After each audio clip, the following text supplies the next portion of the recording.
अमेरिकी राष्ट्रपति Donald Trump ने टैरिफ के टर्फ पर जिस लड़ाई की शुरुआत की है उसका असर दुनिया भर के बाजार पर होगा। डर है कि एक बार फिर मंदी की मार न झेलनी पड़ जाए। द वर्ल्ड ट्रेड ऑर्गेनाइजेशन यानी WTO ने आशंका जाहिर की है कि टैरिफ वॉर की वजह से ग्लोबल ट्रेड घट जाएगा और इसके लिए कोई और नहीं, सिर्फ और सिर्फ डोनाल्ड ट्रंप जिम्मेदार होंगे। नमस्कार, मैं हूं आपके साथ मेनका चौधरी। टैरिफ वॉर को लेकर WTO का क्या आकलन है, दूसरे ऑर्गेनाइजेशन की क्या राय है, इस पर बात करेंगे। इससे पहले जान लेते हैं अमेरिका, एशिया और यूरोप के देश टैरिफ से निपटने के लिए क्या कदम उठा रहे हैं। खासकर चीन पर दुनिया भर की नजर है, क्योंकि अकेला चीन ही है जो ट्रंप की मनमानी का खुलकर विरोध कर रहा है। सबसे पहले बात ट्रंप की करते हैं। अमेरिकी राष्ट्रपति का दावा है कि नए टैरिफ से अमेरिका की कमाई इतनी बढ़ जाएगी कि टैक्स की जरूरत ही नहीं होगी। जानकारों के मुताबिक ऐसी स्थिति 1800 के दशक में बनी थी। ट्रंप प्रशासन टैरिफ पर अपने स्टैंड पर कायम है और उत्साहित भी है। वहीं चीन ने एशियाई देशों को अमेरिका के खिलाफ एकजुट करना शुरू कर दिया है। चीन के राष्ट्रपति शी जिनपिंग अमेरिका के बढ़ते दबाव के बीच दक्षिण पूर्व एशियाई देशों को एशियाई परिवार के नाम पर एकजुट करने की कोशिश कर रहे हैं और इसके लिए शी जिनपिंग ने वियतनाम, मलेशिया और कंबोडिया का दौरा किया और अमेरिकी टैरिफ और बाहरी हस्तक्षेप के खिलाफ प्रतीकात्मक समर्थन हासिल किया है। उन्होंने वर्चस्ववाद और शक्ति की राजनीति को खारिज करते हुए एशियाई देशों से एक साथ खड़े होने की अपील की। चीन का दावा है कि उसे इन देशों का साथ मिला है। हालांकि चीन ने अमेरिका से बातचीत का विकल्प बरकरार रखा है, लेकिन अपनी शर्तों पर। वहीं यूरोप में भी हलचल है। खबर है कि इटली की प्रधानमंत्री जॉर्जिया मेलोनी इस हफ्ते वॉशिंगटन में अमेरिकी राष्ट्रपति डोनाल्ड ट्रंप से मुलाकात कर सकती हैं। यूरोपियन लीडर मेलोनी ट्रंप की करीबी मानी जाती हैं। 2025 में ट्रंप के शपथ ग्रहण में शामिल होने वाली एकमात्र यूरोपीय नेता थी मेलोनी।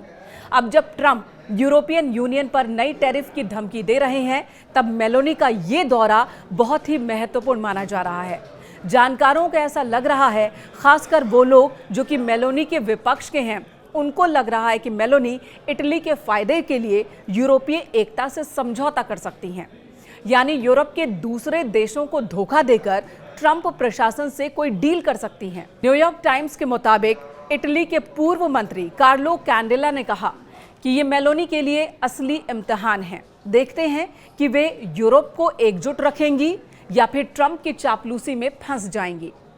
इन सब के बीच सबसे ज्यादा चिंता की बात है मंदी का डर। WTO के साथ ही अमेरिकी फेडरल रिजर्व के चेयरमैन जेरोम पॉवेल ने चेतावनी दी है कि राष्ट्रपति डोनाल्ड ट्रंप के नए टैरिफ के कारण अमेरिका की अर्थव्यवस्था को भारी नुकसान होगा। साल 2025 में अंतर्राष्ट्रीय व्यापार को लेकर WTO ने जो अनुमान साल के शुरुआत में किया था, उसमें कटौती कर दी है। ग्लोबल गुड्स ट्रेड में पहले 2.7% की ग्रोथ का अनुमान था, जो अब 0.2% की गिरावट में तब्दील हो चुका है। WTO के मुताबिक साल 2008 और 2020 की मंदी से भी बड़ी मंदी का डर है।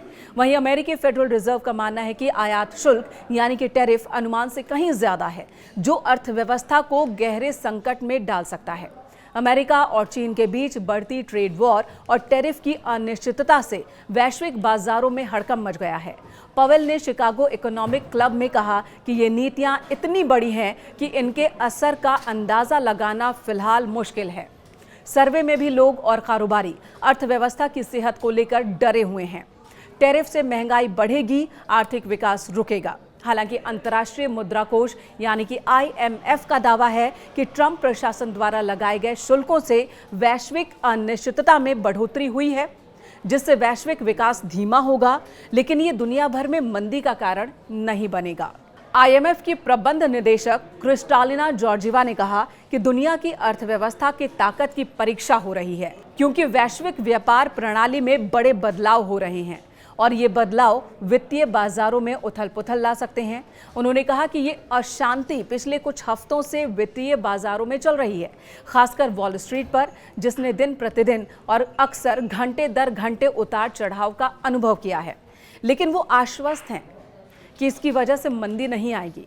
इस तरह से IMF की राय WTO और अमेरिकी फेडरल रिजर्व से अलग है।